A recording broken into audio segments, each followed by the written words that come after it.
Number 10. Keep your weapons clean or lose your share of the prize. On a merchant ship in 1720, a rusty pistol was the bosun's problem. On a Royal Navy vessel, a dull cutlass might earn you a rope's end across the shoulders from a bosun's mate looking for an excuse to swing. Aboard a pirate ship, a rusty pistol cost you money. Real money. The kind of money you had bled for on the deck of a Portuguese treasure galleon 6 weeks earlier. Article 5 of Bartholomew Roberts' Shipboard Code as it survived in Captain Charles Johnson's 1724 General History of the Pirates states plainly that each man shall keep his piece, cutlass and pistols, at all times clean and ready for action. Article 7 of John Phillips' Articles, drawn up aboard the Revenge in 1723, sharpens the same principle to a knife point. The man who fails to keep his arms clean, fit for an engagement, or neglects his business shall be cut off from his share and suffer such other punishment as the captain and the company shall think fit. Read that phrase again. Cut off from his share.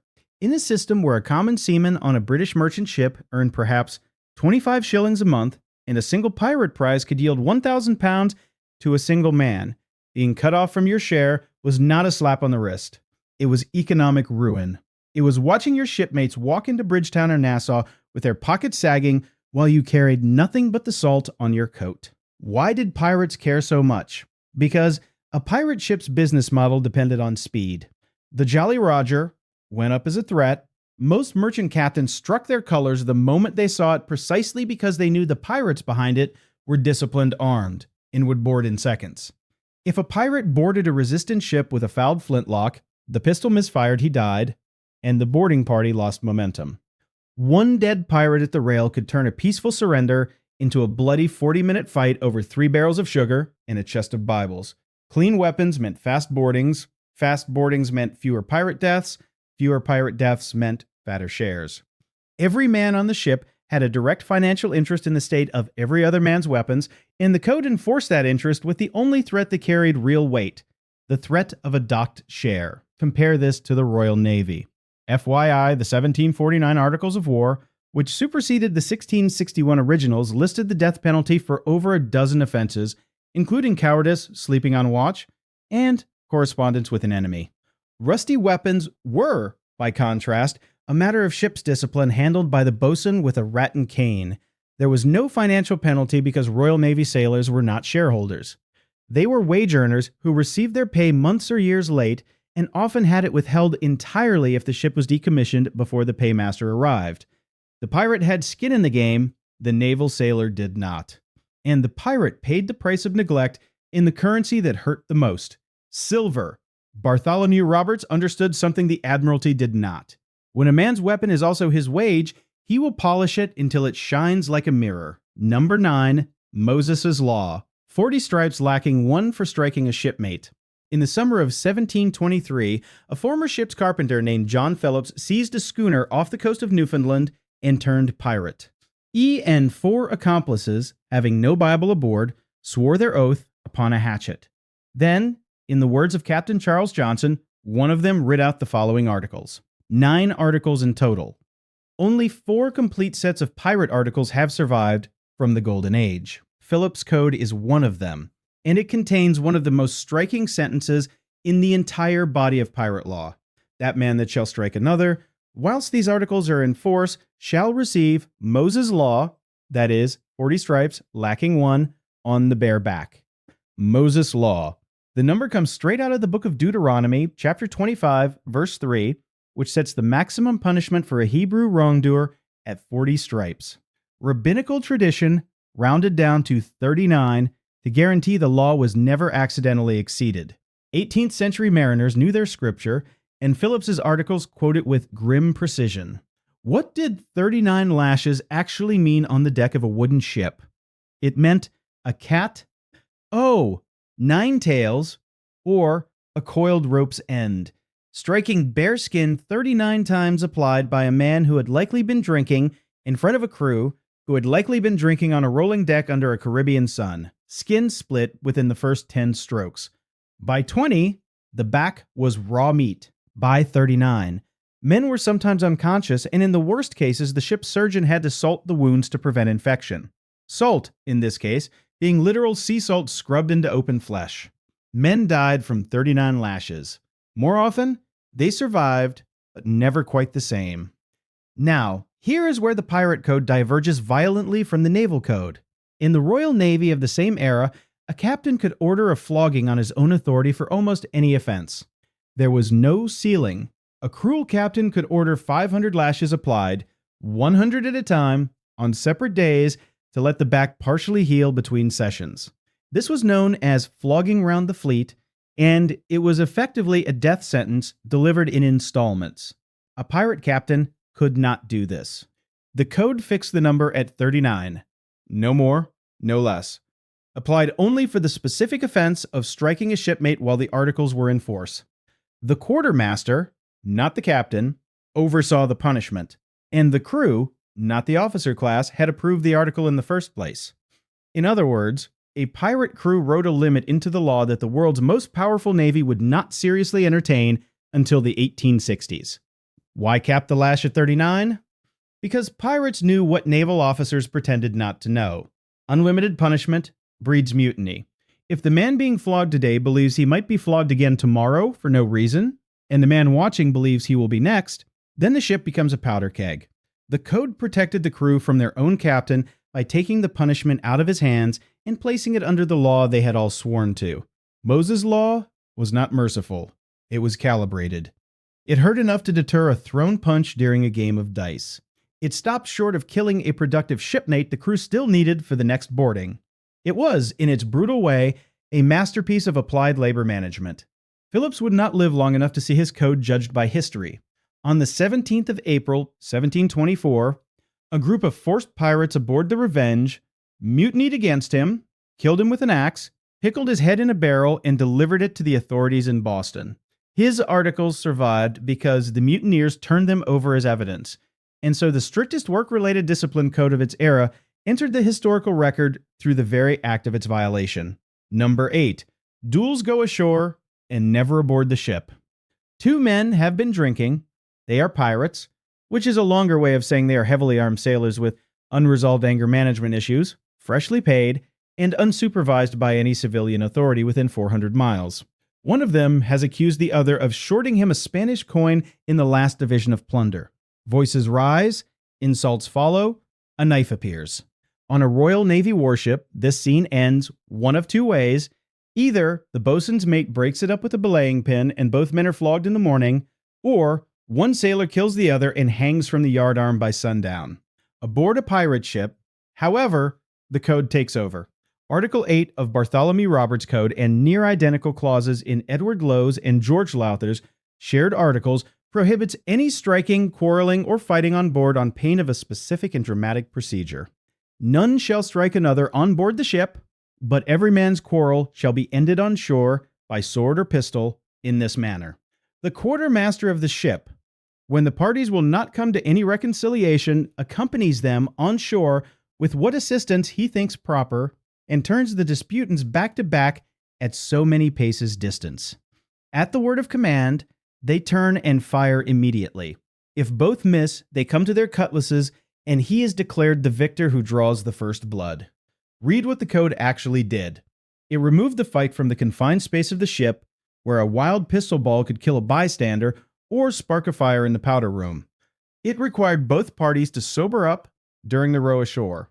It placed the quartermaster, the crew's elected representative, in charge of the entire proceeding as a kind of civil magistrate. It fixed the weapons, first pistols, then cutlasses, and it fixed the terms of victory at first blood, not death. Historians, who have studied surviving accounts of pirate duels in the Buccaneer chronicler Alexander Exquemelin, left several agree that the beach duel was a genuine cultural institution among the sea rovers of the Caribbean. It was not the balletic sword fight of a Douglas Fairbanks film. It was short, awkward, often terrifyingly amateur, and frequently ended with both men bleeding but alive. Pistols in the early 18th century were smoothbore, unrifled, hopelessly inaccurate beyond about 10 yards, and prone to misfire in humid weather. It was genuinely easier to miss than to hit, which was, historians increasingly believe, precisely the point. The code did not exist to produce corpses. It existed to release tension without destroying the crew. Compare this to the Royal Navy's Articles of War. Dueling was prohibited outright, and the death penalty could be applied to anyone who killed a fellow serviceman in a duel. Yet naval officers dueled anyway, all the time, and were routinely covered for by their brother officers and even their captains. The naval prohibition was a fiction maintained by the officer class for the officer class. The pirate code was the opposite. It acknowledged that armed men in close quarters would sometimes want to kill each other. It provided a controlled outlet. It regulated the weapons, the location, the supervisor, and the terms of victory. And it kept the ship running. In a hierarchy of things, a captain fears an unresolved feud between two gunners on a 200-man ship might rank higher than a Spanish frigate on the horizon. Roberts and his contemporaries wrote that fear directly into their laws, and when the quartermaster called them back to back on the sand, they turned, they fired, they bled, and then they walked back to the longboat together. The dispute was closed. The code had done its work. Number 7. Equal shares and a cabin boy's cut written into law. On the deck of a Royal Navy first-rate ship of the line in 1743, a common sailor before the mast received the same monthly wage as his father had received in 1653. That is not a metaphor. Naval pay was frozen for 145 years. Meanwhile, the captain of that same ship might personally pocket 1/8 of the value of every prize taken under his command. On a rich Spanish merchantman, that could mean 10,000 pounds in a single afternoon in an era when a laboring man earned perhaps 15 pounds a year. The ratio of captain's share to common sailor's share in the Royal Navy could reach 1,000 to 1 or worse. On a pirate ship, that same ratio was, at its most extreme, 2 to 1. Read Article 1 of John Phillips' Code, which is representative of nearly every surviving pirate charter of the period. Every man shall obey civil command. The captain shall have 1 full share and a half of all prizes. The master, carpenter, boatswain, and gunner shall have 1 share and a quarter. Everyone else received 1 full share. The cabin boy, the powder monkey, the cook, the illiterate former slave who had signed the articles with an X. Every man received 1 share, and the captain received 1.5. In some codes, notably those of Roberts and Blackbeard, the captain received 2 shares, but never more. Officers received fractions more, never multiples. It is difficult to overstate how revolutionary this was in the 18th century Atlantic world. On a merchant vessel, the captain was often the vessel's part owner or the salaried appointee of a distant shipping company, and his interests were legally opposed to those of his crew. On a naval vessel, prize money was distributed according to a formula written by aristocratic admiralty judges in London who had rigged the numbers in favor of the officer class since the Restoration. On a pirate vessel, the crew wrote the formula. They voted on it, they signed it, and they enforced it. The economic result was staggering. A common pirate on a successful cruise could accumulate the equivalent of 40 or 50 years of merchant seaman's wages in a single 6-month voyage. Peter Leeson, the economist who has done the most detailed modern statistical work on pirate share structures, has estimated that a single successful hijacking could yield up to 1,000 pounds sterling to an individual pirate, purchasing power roughly equivalent to over 200,000 US dollars in modern money. And that was one hijacking. A pirate crew like Roberts's, which took over 400 prizes in 3 years, made many of its members wealthy men, provided they lived long enough to spend it. The equal share also had a disciplinary function that the naval system utterly failed to replicate. When every man knew that the man beside him at the boarding rail would receive an identical cut of the treasure below decks, hesitation vanished. There was no free rider problem. No one could hang back and let the others take the risk, because the coward and the hero would be paid the same, and the coward would be marooned by article.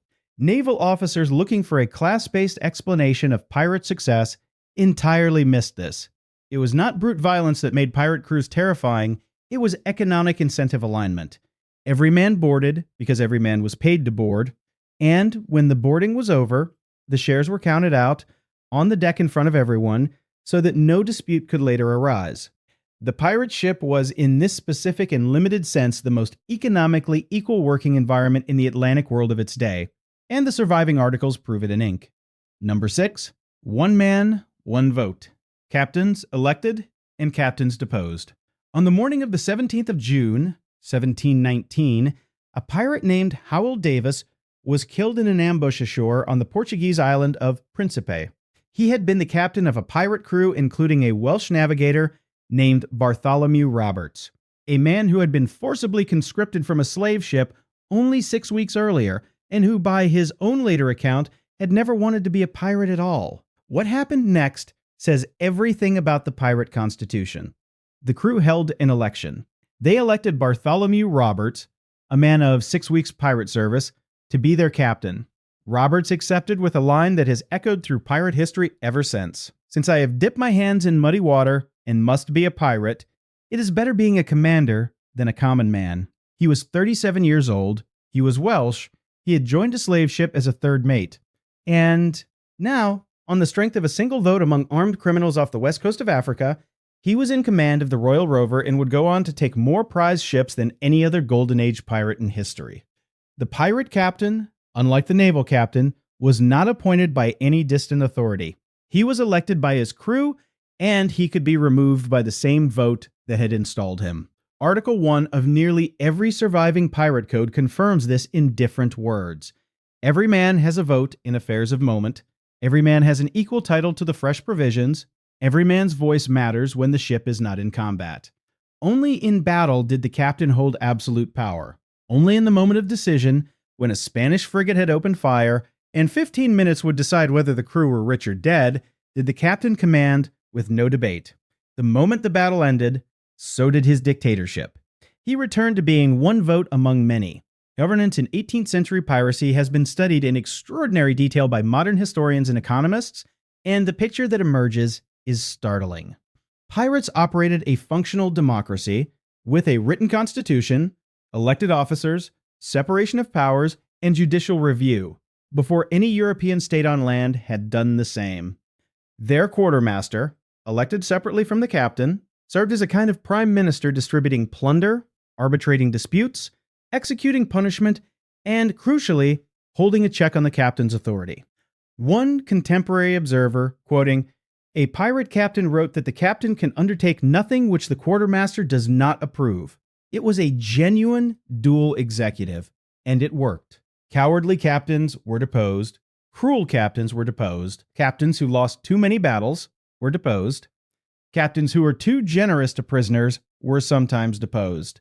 Compare this to the Royal Navy of the same era, where a captain held his commission from the Admiralty, was answerable only to the Admiralty, and could flog a sailor to death for the crime of muttering the wrong words within his hearing.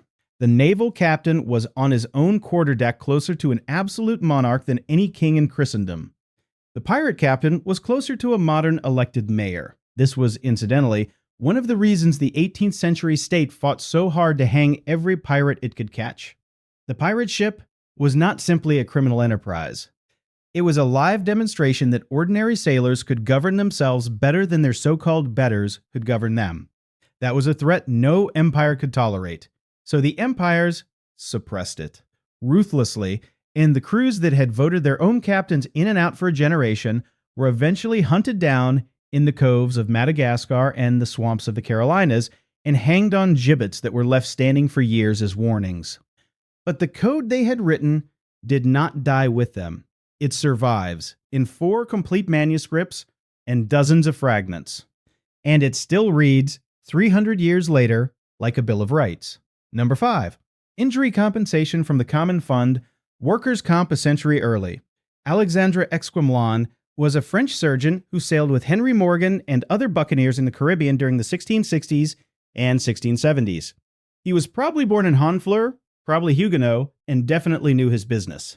Because he served as barber surgeon on some of the bloodiest raids in the history of the West Indies, including the sack of Panama in 1671. When he returned to Europe, he settled in Amsterdam, and in 1678, published a book in Dutch called De Amerikanische Zeeroovers, translated into English 6 years later as The Buccaneers of America. It was a runaway bestseller. It was also, for the historian of pirate law, one of the most important documents ever produced, because in it, Esquemlin recorded, with the precision of a man who had helped fill out the paperwork, the exact compensation scale used by 17th century buccaneers for combat injuries. Loss of a right arm, 600 pieces of 8 or 6 slaves. Loss of a left arm, 500 pieces of 8, or 5 slaves. Loss of a right leg, 500 pieces of 8, or 5 slaves. Loss of a left leg, 400 pieces of 8, or 4 slaves. Loss of an eye, 100 pieces of 8, or 1 slave. Loss of a finger, 100 pieces of 8, or 1 slave. All these sums were taken out of the common stock before the shares were divided. Read that again. Before the shares were divided, meaning that the man who lost his arm at the boarding rail did not get his compensation out of some hazy charity fund. He got it off the top, before the captain, the quartermaster, the gunner, or anyone else drew a single coin. His injury had a fixed monetary value, written into the code, negotiated in advance, and enforced by the elected authority of the ship. The system was later refined and expanded by the 18th century pirates. John Phillips' articles set the payout for a lost joint in an engagement at 400 pieces of 8 and for a lost limb at 800. Bartholomew Roberts' code guaranteed a lifetime pension for the maimed either 800 pieces of 8 or the option to remain aboard the ship in a light-duty capacity. Edward Lowe and George Lowther, whose codes have partially survived, used similar scales. This was, in the plain and unromantic sense of the term, workers' compensation. It predates the German industrial workers' compensation system, generally considered the first modern workers' comp law, by roughly 200 years.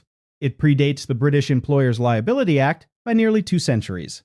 And it existed among men who had, in most cases, been driven to piracy precisely because the Merchant Marine and the Royal Navy had refused to compensate them for injuries in the first place. A merchant captain in 1720 who saw a sailor's arm mangled by a snapping cable had no legal obligation to do anything except perhaps drop the man off at the nearest port. A Royal Navy sailor who lost a leg at Trafalgar might, if he was lucky, and had powerful patrons, receive a pension from the Chatham chest, but might equally end his days begging on the streets of Portsmouth with a wooden peg and a tin cup. The Chatham chest, incidentally, was routinely raided by corrupt administrators throughout the 18th century. Pirates had no such administrative delay. If you lost an eye taking a Portuguese merchantman, you got your 100 pieces of 8 when the treasure was divided that same evening. The origin of the peg-legged, eye-patched pirate stereotype is, ironically, directly connected to this fact. It was pirates and buccaneers who could afford to survive their injuries because their code paid them for them. A merchant sailor, with the same injuries, died of starvation, or drank himself to death, or froze in a doorway. It was pirate law that made survival possible. And the man with the peg leg, that most cliched of pirate images, is in fact a monument to the earliest workers' compensation scheme in the English-speaking Atlantic. Number 4. The band rests on Sunday. Musicians guaranteed the Sabbath off. This one sounds so specific, it must be a joke. It is not. Bartholomew Roberts kept musicians aboard the Royal Fortune, fiddlers, pipers, and drummers, whose job was to play during boardings, to terrify the enemy, and during off hours to entertain the crew. In an era before recorded sound, the human musician was the only source of music at sea, and pirate crews, like everyone else in the 18th century, wanted music. So they took musicians, sometimes willingly, from captured merchant crews, sometimes by outright conscription. And once aboard, the musicians were treated in a very specific way, written directly into Roberts' articles. Article 11. The musicians shall have rest. On the Sabbath day, only by right. On all other days, by favor only. That single article contains one of the most peculiar and revealing provisions in the entire body of pirate law. Musicians had a legally protected right to 1 day off per week. Every other day, they played at the pleasure of the crew, but on Sunday, the code said no. Sunday, they rested. Nobody could compel them to play. Not the captain, not the quartermaster, not the drunken gunner who wanted a jig at 3 a.m. The Sabbath belonged to the musicians. Why? The most likely explanation is deeply practical. Musicians on a pirate ship worked harder than almost anyone else because they were expected to play through combat, through celebration, through night watches, and through funerals. Fingers wore out, reeds cracked, lungs gave out. A musician who played 7 days a week, hour after hour, would be unable to play at all within a few months. The 1 day rest was a labor protection to preserve the crew's own entertainment. But the specific choice of Sunday is more telling. It is a Christian religious observance grafted onto a criminal enterprise. Many pirates, particularly Welsh pirates like Roberts himself, came from strict Protestant backgrounds. Roberts himself was known to be a teetotaler for parts of his career, preferring tea to rum, and was said to be uncomfortable with excessive Sabbath breaking. He drank on Sundays, he took prizes on Sundays, he killed on Sundays, but his musicians rested. The code, in this small and strange way, preserved a corner of the moral world Roberts had left behind. Compare this to the Royal Navy. A Royal Navy musician in every warship had a small band of ship's boys and sometimes hired musicians who played for ceremonial occasions, had no such right. He played when the captain ordered him to play, and he rested when the captain permitted him to rest. If the captain wanted to march at sunrise on a Sunday, he got to march at sunrise on a Sunday. There was no code, no article, no legal recourse. The musician was a servant of the state, and the state's convenience trumped any personal observance. On Roberts' ship, the musician was a member of the company, and the company had voted him his Sunday. It is easy to laugh at this article. A pirate ship guaranteeing rest days to its band feels almost comic. But it is exactly the kind of specific granular labor protection that reveals the true character of pirate governance. The code did not concern itself only with the grand matters of plunder and battle. It reached down into the daily reality of the ship, right down to who had to play the fiddle on the Sabbath and who was allowed to sit in silence. It regulated life. And in doing so, it treated the humblest musician aboard as a man with rights, which was more than the greatest navy in the world was willing to do for its own musicians in the same year. Number 3, no women or boys aboard, death for smuggling, one in disguise. Article 6 of Bartholomew Roberts' Code is one of the most famous, most misunderstood, and most brutally enforced clauses in the entire body of pirate law. Read it in the language of 1721, no boy or woman to be allowed amongst them. If any man shall be found seducing any of the latter sex and carrying her to sea in disguise, he shall suffer death. The modern reader tends to interpret this as evidence of pirate misogyny, and there is some truth in that interpretation, but it misses the deeper reason the article existed. Roberts' crew, like most pirate crews, was a floating population of 100 to 200 armed young men with catastrophic access to alcohol, weapons, and stolen wealth. Introduce a single woman into that environment, and every social dynamic on the ship changed instantly. Rivalries flared, fights broke out, loyalties fractured along lines of sexual jealousy. And the ship, which depended for its survival on absolute discipline during combat, became a powder keg. The article was, at its core, a labor discipline measure. It removed the single most disruptive variable a Golden Age pirate captain could imagine from the ship entirely, and it enforced the removal with the death penalty. The specifics of the enforcement matter. If any man shall be found seducing any of the latter sex and carrying her to sea in disguise, he shall suffer death, meaning that the pirate who smuggled a woman aboard, dressed as a boy, would be hanged, shot, or thrown overboard. Not fined, not flogged, killed.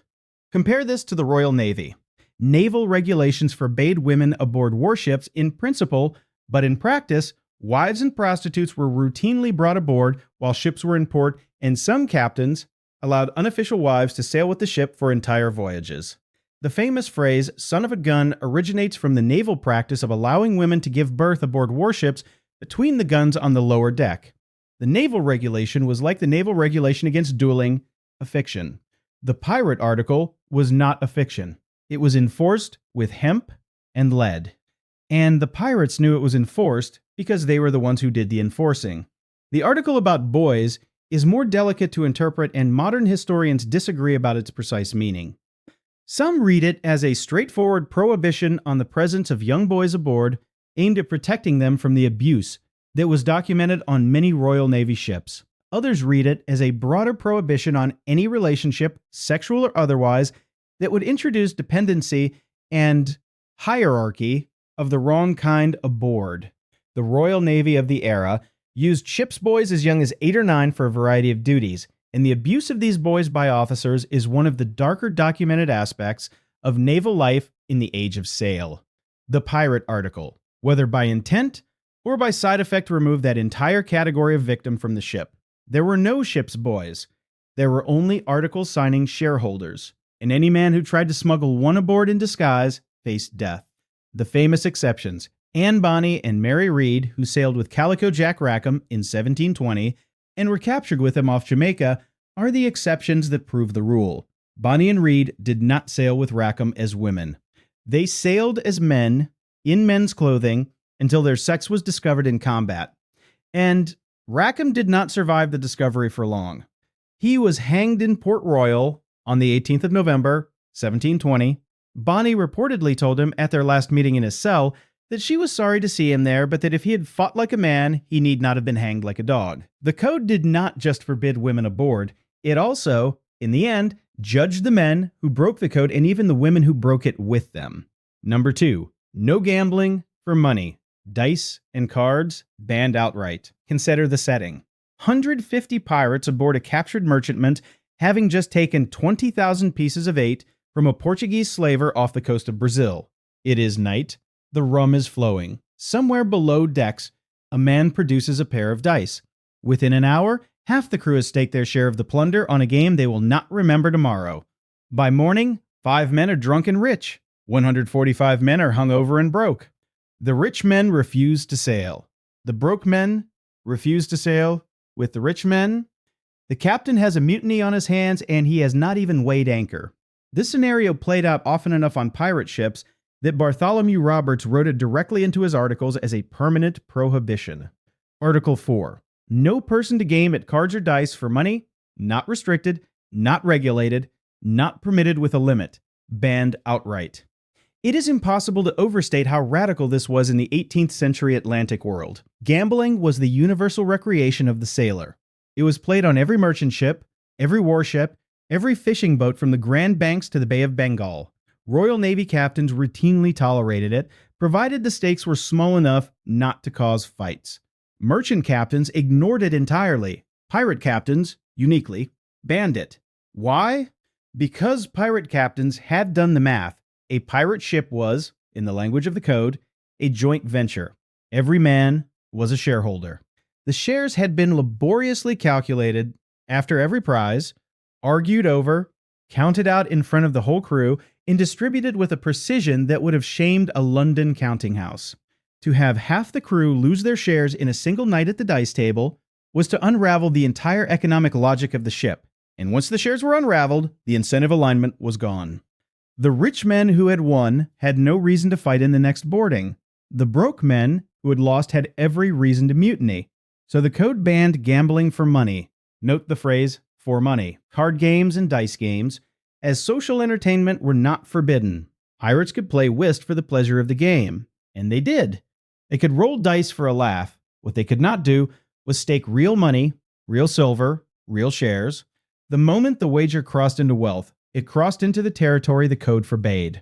Enforcement varied by ship, but the standard penalty was loss of share, marooning, or, in the most extreme cases, death. Consider what this meant compared to the Royal Navy.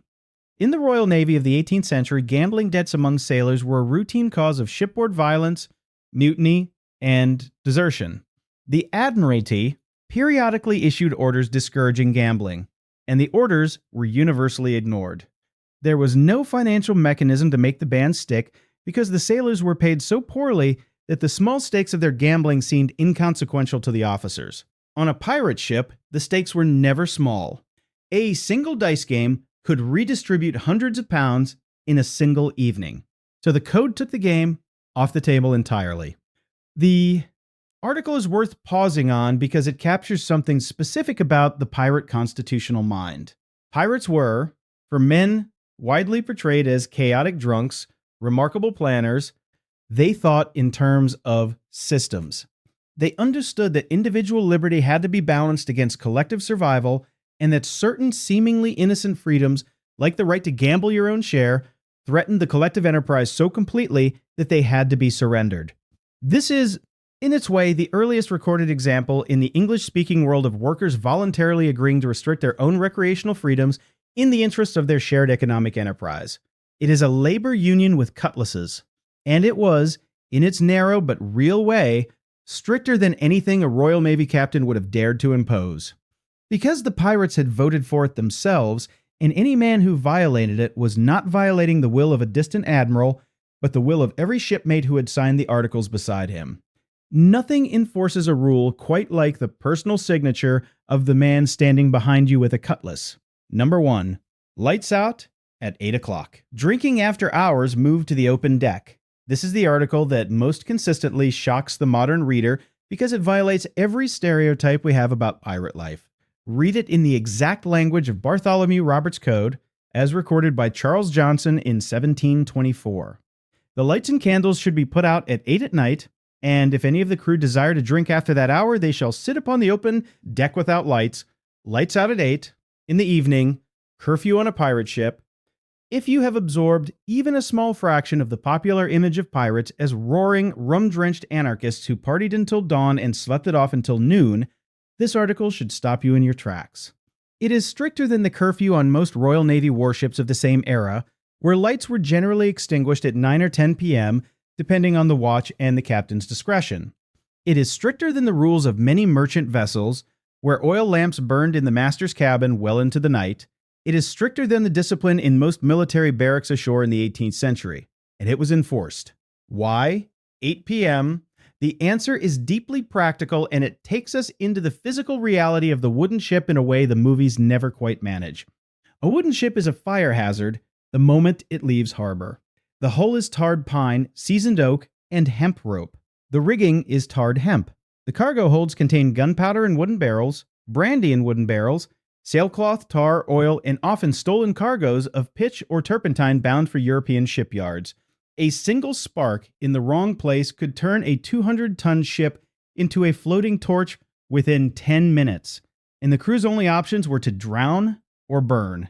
Every open flame aboard a wooden ship, every candle, every oil lamp, every lit pipe, every cooking fire was a threat to the entire ship, and the crews knew it. The 8 p.m. curfew was a fire safety regulation of the most literal kind. It reflected the sober, calculated understanding among pirates that they lived on kindling and slept in gunpowder. Bartholomew Roberts' code goes even further.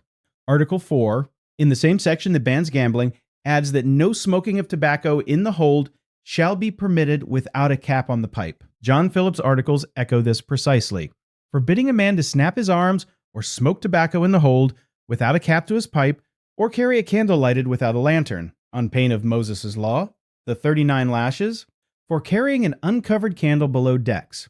The pirates were not paranoid, they were realistic. They had all seen ships burn, they had all watched men leap flaming into the sea rather than face the fire below. And they had all agreed, in the sobriety of the article signing ceremony, that no man's private pleasure was worth the risk of the ship's total loss. So when the sun set over the Caribbean at 6 p.m., they had 2 hours. 2 hours to eat, drink, sing, argue, dice for pleasure, mend their gear, clean their weapons, sharpen their cutlasses, and settle their business. At 8 p.m., the candles went out. If a man still wanted to drink, and many did, he took his tankard up to the open deck, sat down under the stars, and drank in the dark. No flame, no lantern, just the smell of rum and salt and pitch, the creak of the rigging, the sound of the sea against the hull, and 100 other pirates in similar states of contemplative alcoholism scattered around the deck. It is, if you allow yourself to imagine it, one of the most peculiar and haunting scenes in the whole of maritime history. The Royal Navy of the same era was not this strict. Naval crews were routinely permitted candles below decks in the officers' wardroom and the gunroom, sometimes until midnight or later. Merchant crews were often allowed to keep lanterns burning in their berthing spaces for hours after sunset. Only the pirates, with their peculiar combination of economic self-interest and self-imposed discipline, cut it all off at 8 p.m. and drank in the dark. And there is one final layer to this article that historians have only recently begun to appreciate. The 8 p.m. curfew, combined with the ban on gambling, combined with the ban on women aboard, combined with the compulsory clean weapons, combined with the equal shares, combined with the elected officers, combined with the workers' compensation scale, combined with the beach duels, combined with the musician's Sunday rest, combined with the 39 stripes for striking a shipmate, adds up to something no navy in Europe would have recognized in 1721, and no navy in Europe would attempt to institute until the 20th century. It adds up to a shipboard society governed by written law, enforced by elected officials, funded by shared economic interest, and calibrated to the specific psychological and material realities of life aboard a wooden ship far from any shore. It was strict. It was fair by the standards of its time. It was, in many measurable ways, more disciplined than the Royal Navy that hunted it. And in the end, that is why the empires had to destroy it. Because a working system that made ordinary men into shareholders, voters, and pensioned workers in the middle of an ocean 3 empires claimed to own could not be permitted to persist. So they hanged the pirates in chains at the mouths of harbors from Boston to Kingston to Cape Coast Castle, and they left the bodies to rot in tar as warnings. Bartholomew Roberts himself died on the 10th of February 1720, 2 killed by grape shot from HMS Swallow off Cape Lopez on the coast of what is now Gabon. His last request was that his crew throw his body overboard so the Royal Navy could not display it. They obeyed. 52 of his men were later hanged. The Royal Fortune was captured. The code was seized as evidence, and Captain Charles Johnson printed it 2 years later in his General History of the Pirates, where it has survived, uninterrupted, from that day to this. That is the paradox of pirate law. It was hunted out of existence by the very states that now preserve it in their archives. It was written by criminals and now studied by economists. It regulated men who had rejected every other authority in the world, and it regulated them more tightly than any navy managed to regulate its own. The 10 articles you have heard, from clean weapons to lights out at 8, are only the surface. The full body of pirate law contained dozens more provisions on marooning, on desertion, on the division of prisoners, on the treatment of surgeons, on the rotation of watches, on the settlement of debts among the crew. It was, taken as a whole, one of the most sophisticated non-state legal systems in the history of the Atlantic world. And it was written by men who signed with an X, sworn on Bibles or hatchets, and enforced by cutlass, pistol, and the shared understanding that on a wooden ship 400 miles from land, the law was the only thing standing between them and the fire below. If this look at the pirate code changed how you think about the Golden Age of Piracy, and about the men we still mostly imagine as chaotic outlaws, hit that like button. Every like tells the algorithm to show this to more people who care about the real history behind the legend. Subscribe for more countdowns, more forgotten histories, and more stories where the truth turns out to be stranger than the fiction. And drop a comment telling us which of these 10 articles surprised you the most and where in the world you are watching from. The code is 300 years old, and it still has things to teach us. Thank you for watching. We will see you in the next one.